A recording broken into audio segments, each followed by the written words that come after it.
Baik. Nah, jadi awal minggu lalu saya berkhotbah bahwa hidup kita adalah untuk menggenapi rencana Allah. Karena firman Tuhan berkata, kita ini buatan Allah, diciptakan dalam Yesus Kristus untuk mengerjakan pekerjaan baik yang dipersiapkan Allah sebelumnya. Dia mau supaya kita hidup di dalamnya. Kan gitu ya? Ya, jadi itu eh, artinya kita ini diciptakan untuk mengerjakan pekerjaan baik yang Tuhan sudah siapkan. Memang kita makhluk bebas. Jadi kita boleh memilih apakah kita ikut atau tidak. Tetapi yang Tuhan mau kita ikut ya. Nah, jadi ada rencana Tuhan dan ada bisa jadi tidak sama dengan rencana kita. Nah, tetapi sebenarnya Allah mau kita mengikuti rencananya. Nah, jadi poin yang sangat penting adalah kalau kita tahu rencana-rencana Tuhan. Ya. Dalam apapun aspek hidup kita, kalau bisa kita tahu rancangan Tuhan. Lalu kita akan membuat hidup ini akan lebih indah, lebih enak, dan kita pasti sukses. Kenapa? Karena Tuhan, ya karena untuk itu kita diciptakan akan lebih mudah. Ibaratnya kalau baut dan mur, kalau kita baut, mur adalah rancangan Tuhan, dia klop gitu. Nah, banyak masalah karena tidak klop, mismatch gitu ya. Ya, jadi karena tidak klop. Jadi banyak persoalan kita karena tidak sesuai dengan rancangan Tuhan. Kalau sesuai akan indah. Nah, apa yang kita baca tadi, ya, apa yang kita baca tadi dari Efesus 4 ayat 11 sampai 16 adalah mengenai rencana Tuhan bagi gerejanya. Ya, bagi gerejanya. Bagi gereja Tuhan. Nah, jadi mari saya lihat apakan kembali lagi. Nah, bagaimana rencana Tuhan bagi gerejanya? Katanya, pertama adalah dia ya memberikan ini bagi gereja itu rasul-rasul, nabi-nabi, pemberita Injil dan gembala-gembala bahkan pengajar-pengajar. Dia menciptakan itu, membangkitkan lebih tepatnya, membangkitkan rasul-rasul, nabi-nabi itu supaya orang-orang kudus, jemaat Tuhan itu bisa diperlengkapi. Oke ya. Jadi Allah membangkitkan rasul-rasul, nabi-nabi, dan tugasnya adalah memperlengkapi jemaat Tuhan. Untuk apa? Untuk pekerjaan pelayanan. Untuk pembangunan tubuh Kristus. Jadi, jemaat Tuhan itu dilatih, diperlengkapi supaya mereka bisa membangun tubuh Kristus. Pembangunannya ya tidak seperti rumah dibangun 1 tahun selesai gitu, enggak. Pembangunannya terus-menerus berlanjut sampai katanya mencapai pengetahuan yang benar tentang anak Allah, mencapai kedewasaan penuh dan tingkat pertumbuhan yang sesuai dengan kepenuhan Kristus.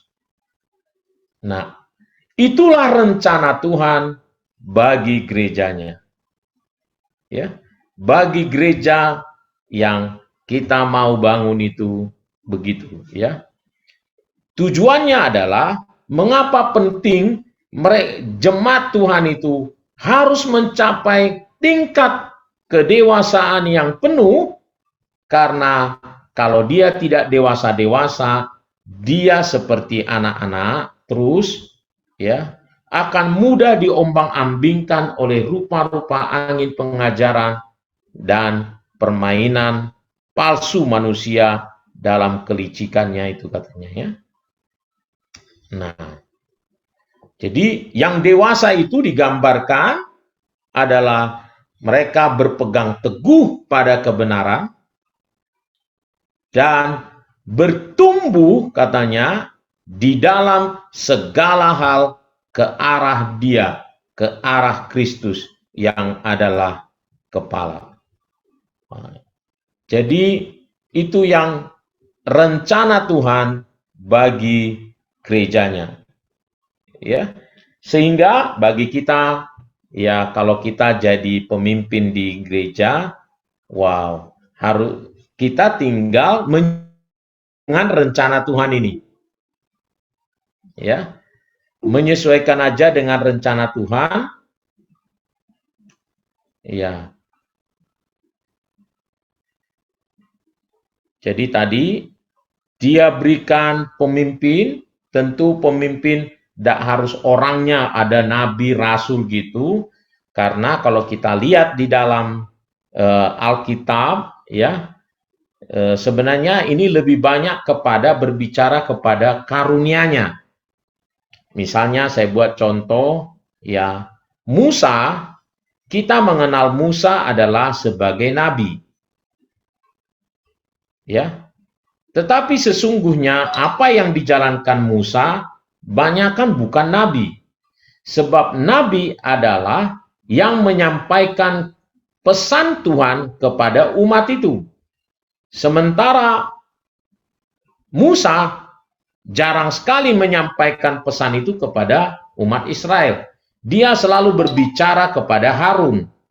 Harunlah yang menyampaikannya. Itu sebabnya kalau di teologia, ya, Harunlah sebagai nabi dan Musa adalah rasul. Tetapi kita mengenalnya sebagai nabi. Ya. Kalau rasul adalah yang membangun jemaat. Ya. Nah, misalnya Rasul Paulus, kita mengenalnya sebagai rasul. Tetapi di banyak tempat dia sering berkata tidak banyak ada bapa, akulah bapamu. Berarti dia gembalanya. Ya, sebab bapa itulah gembala. Tetapi dia juga berkata dia guru. Dia juga menyampaikan pesan Tuhan. Buktinya banyak isi Alkitab tulisan dia.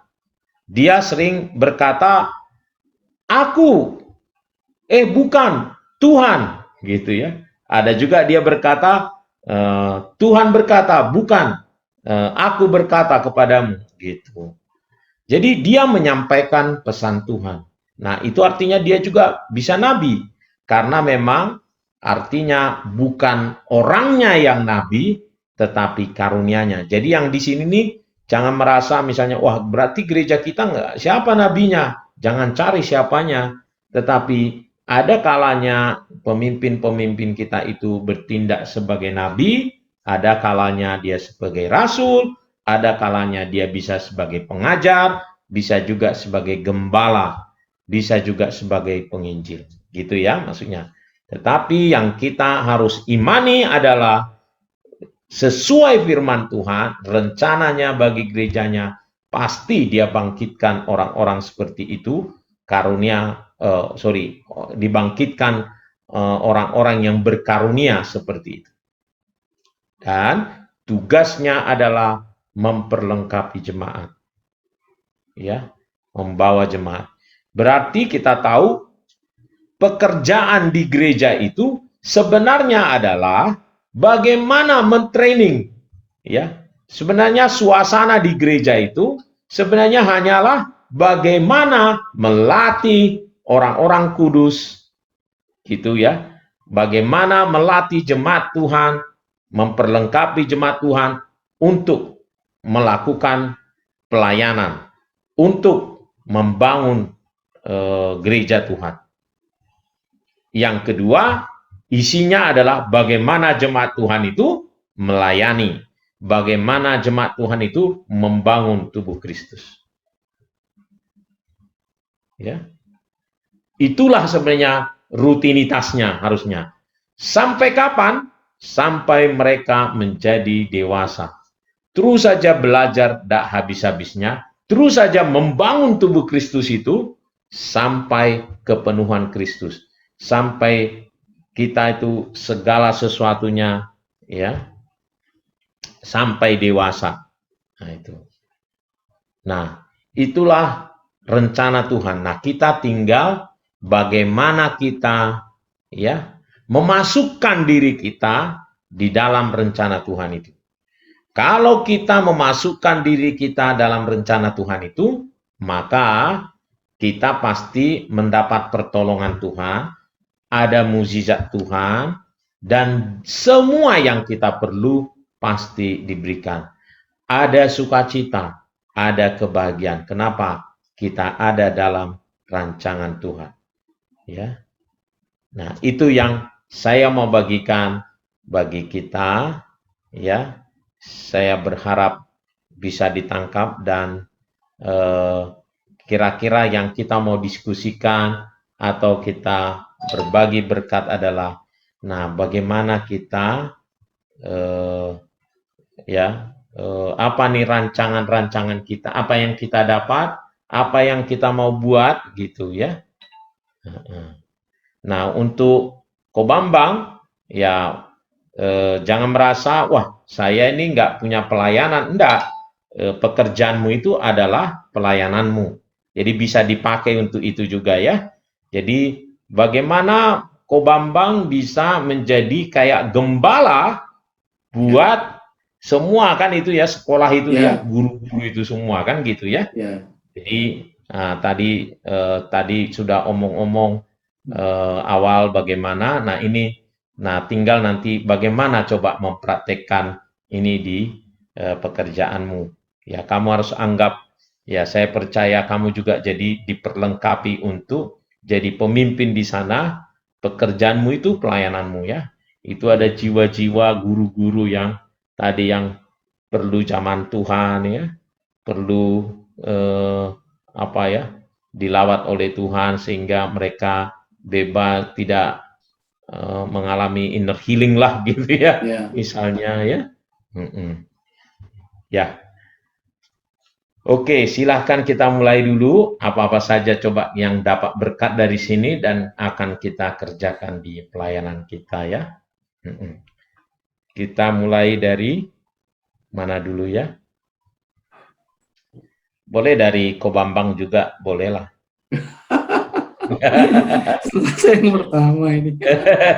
Atau mau bertanya juga boleh ya. Nanti gini dulu Bang. Ya. Mungkin saya kan mau tanya dulu Bang. Ya.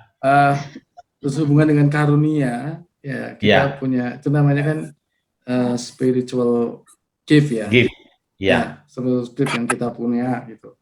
Setiap kita memang punya 5-5-nya, ya kan. Diperlengkapi Tuhan 5-5-nya. Cuman kita juga pernah lakukan tes karunia, di mana dominan kita biasanya kalau tes begitu kan ada dominan ya Bang. Yang dominan itu apa gitu.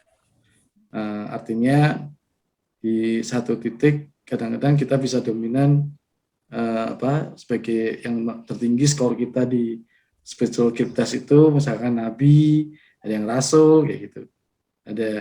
Ada listnya dari 1 sampai 5, yang rendah itu mana gitu. Nah, apakah itu menurut Abang itu seperti itu atau memang itu disesuaikan dengan kondisi, Bang? Menurut Abang gimana? Ya. Jadi dulu memang orang mengertinya, dikiranya itu seperti ada kemampuan yang bisa diukur gitu ya.